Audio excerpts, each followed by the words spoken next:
Let's discuss the fifth program, which is to write a program to find the square of a number from 1 to 10 using a lookup table. Okay, so this is the code, and in this first we'll initialize the table here.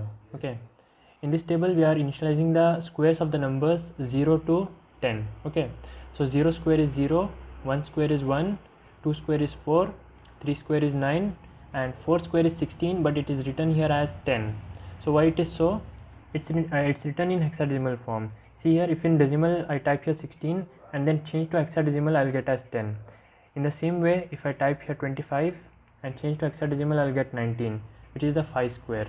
Like that, all the squares are written. The last one, which is 100, 10 square in hexadecimal is 64. Okay, so these are all the memory locations stored having the values squares of 0 to 10. Okay, so the visual representation will be like this, where this is the first block having the 0 square, so then the 1 square, 2 square, 3 square, and so on. Okay, and these are the addresses, which are 0x20, 0x24 with the 4 spaces. Okay, these are hexadecimal addresses. Okay, if I convert this whole memory representation to decimal form, I'll get as follows. See here, the 0 square is stored at this location, 1 square, 2 square, 3 square, and so on.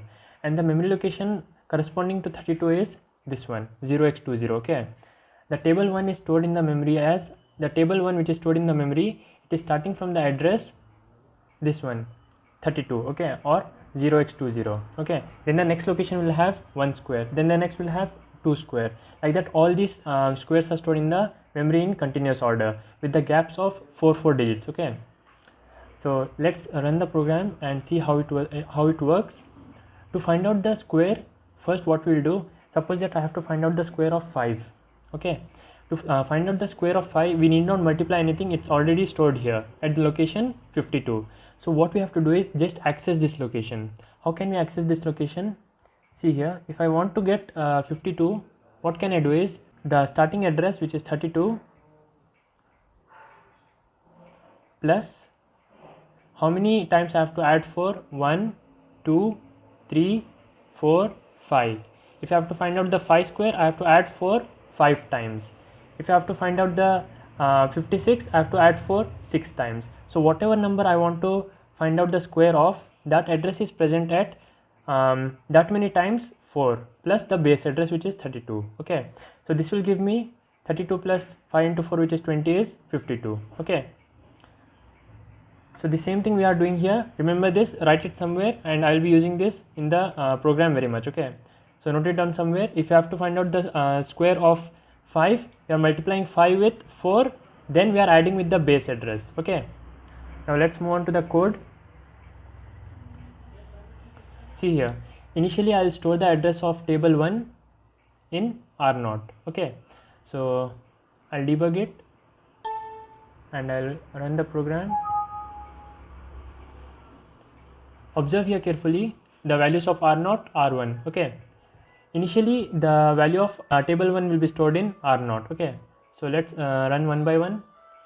See, it's given as 0x20. So let's see here in 0x20 what is stored. See, this is the first location, which is 0. Okay, so this is nothing but 0x20 means this one, 32. Okay, 0x20 is this one. Okay, here you have 0, or the equivalent is in decimal 32. At the address 32, it's stored as 0 square. Okay, next one, we'll check out the next one, which is 0x24, next location. Okay, see here, you can see here 1, right? That 1 is the second square. It's stored at 0x24 or in decimal 36. At this location, 1 square is stored. The next location is 40 or 0x28. Okay, 4 is stored. Let's see that 0x28, it has 4. Okay, so you understood all these squares are stored in the 4 memory locations from the base address.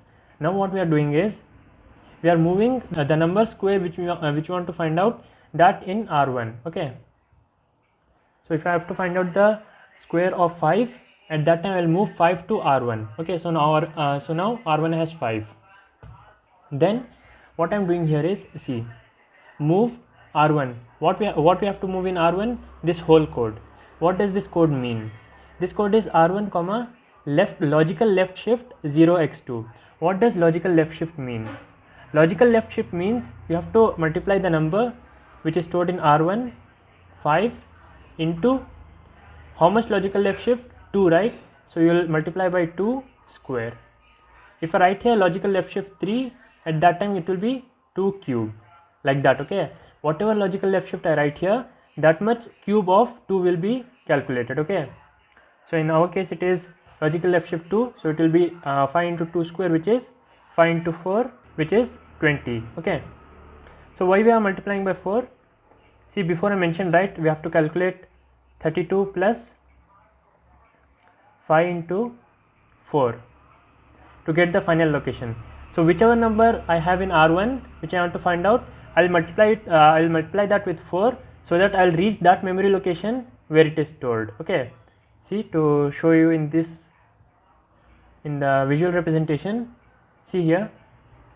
The first, if I have to calculate this number, I'll move 5 times here, right? 1, 2, 3, 4, 5. Okay, and each will have 4 distance. So I'll multiply 5 by 4 and add it with 32. 5 4s are 20. 20 plus 32 is 52. Then I'll reach this location, and when I reach this location, I'll store it in the some other register. Okay. Now let's see that. After that, we have to move in R4 this location. So we'll be storing the final address in this location. So I'm moving that address in R4. Next, add R0. What we have to add in R0? R0 comma R1. So R0's value is added with R1. What is R0's value? It's 20. 0x20 means the base address. Okay, 0x20 is this one, which is the base address equivalent to 32. Okay, that is added with R1. What does R1 have? We just calculated 5 into 4, 20. So 32 plus 20 will give me 52. We'll get 34 here, which is the address of R0, which is the address of 19, and that is stored in R0. So R0 has the address of 5 square. Okay. So here's the address. Then in the next step, we'll load the value of R0, which is 34, into R3. Okay. And then we'll store the value of R3 in R4. Okay. After that, we'll check the address of R4 if we have the value or not. What's the address of R4? This one. Okay. See here, we got here 19, right? 19 is nothing but the hexadecimal equivalent of 25. 19 in decimal is 25. Let's take up one more example to understand it more clear way. In this example, we will be calculating the square of 7. Okay, that's 49. So let's build the program and debug it.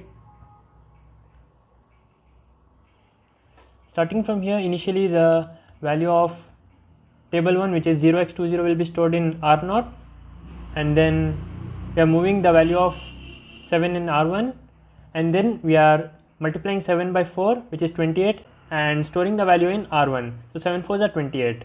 28's hexadecimal value is 1C. Okay, so 1C is stored in R1, and then we'll move the address of the final result in R4, and then we'll add R0. We'll add R0 with R1 and store the value in R0. R0 has the value 20 or 32, and here R1 has the value 1C or 28. So we'll add 28 to 32 to reach this point. Okay, 60. 60, or the hexadecimal equivalent of 60 is 3C. Okay, so 3C is this location, which will reach, will get 31. Okay, 31 is the square of 7 in hexadecimal. Okay, so after that we'll add, when we add this value in R0, we'll get 3C. Okay, in R0 we have 3C, which is the address storing 7 square, and then we'll store the value in R4. Okay, and now we'll check what's the value in R4. See here, it's 31, and 31 is nothing but the hexadecimal equivalent of 7 square. Okay, so that's all what you have to show in this program, and let's move on to the next one.